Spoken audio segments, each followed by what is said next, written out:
Je m'appelle Sami Benchouk, je suis médecin du sport et spécialiste en rééducation. Un médecin du sport, c'est quelqu'un qui va prendre en charge toutes les pathologies liées au sport, que ce soit du surmenage ou des traumatismes aigus. Après, il y a tout un volet de prévention aussi, d'éducation aussi, chez les gens qui veulent se remettre au sport, après des interventions, après des longues périodes de sédentarité par exemple, ou des gens qui veulent améliorer leur performance, atteindre des objectifs sportifs par exemple. Alors, j'ai envie de dire, c'est l'écoute et mes mains, après dans un second temps, de façon plus pragmatique, l'échographe, qui est très utile. L'adjectif qui caractérise le mieux ma pratique, c'est la multidisciplinarité, je pense. J'aime travailler en équipe, j'aime le fait de partager des connaissances, des points de vue différents et je pense que la prise en charge ne doit pas se résumer à celle du médecin. Clairement, j'ai envie de dire oui, c'est destiné à tous les athlètes qui sommeillent en nous, tous les athlètes qui peuvent finalement éclore et qui s'ignorent. Je m'intéresse beaucoup aux gens qui, au contraire, veulent améliorer des performances pour améliorer leur qualité de vie, améliorer leur santé. C'est vraiment un objectif primordial. Améliorer l'ultra-performance, je pense que c'est réservé à des centres plus pointus.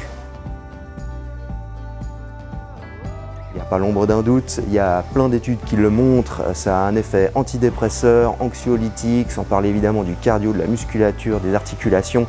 C'est extrêmement salutaire et c'est plus efficace que beaucoup de médicaments.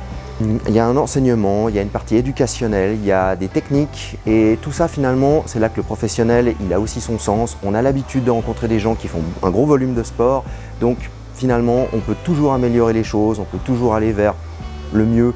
Et il suffit de passer par chez nous pour voir ça.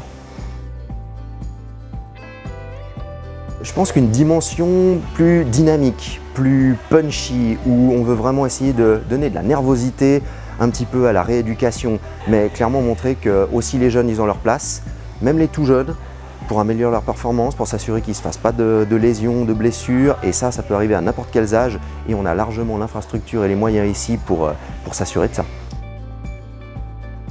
C'est vraiment l'idée de prendre les gens dans leur totalité, dans leur globalité, tenir compte de tout le passé, tout le vécu, et après ça, voir un petit peu où on en se situe, et puis quels objectifs on se fixe, avec des échéances à renouveler, et puis un suivi qui se fait sur l'année. En fait, il y a beaucoup de gens qui surchargent un peu brutalement, donc qui se fixent des objectifs calqués sur des modèles d'il y a 10 ou 20 ans en arrière, et clairement, le corps aussi, il a son rythme. Ça ne veut pas dire qu'on ne réatteindra pas des performances anciennes, mais il faut clairement respecter un calendrier qui est rationnel et qui est adapté en fonction de la situation.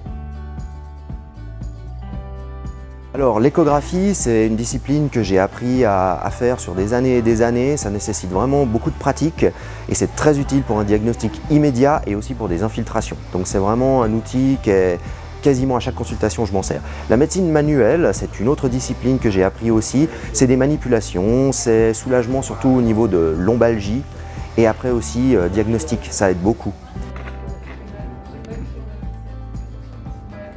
Le FMH de rééducation en soi, c'est une expérience finalement de rééducation post-opératoire et post-traumatique qui est assez généraliste, mais qui donne un socle solide.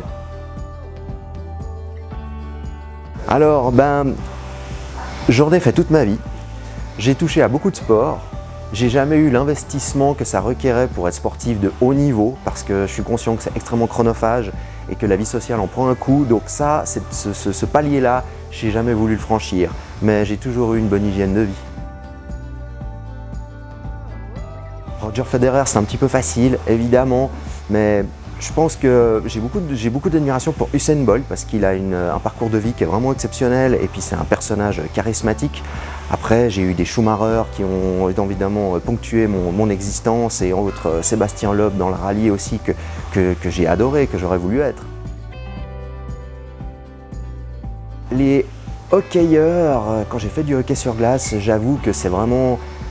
Ils présentent des pathologies qui sont tellement diverses, c'est des gens qui sont des vraies têtes brûlées, on a vraiment envie de les préserver, même en dépit d'eux-mêmes et à leur corps défendant des fois.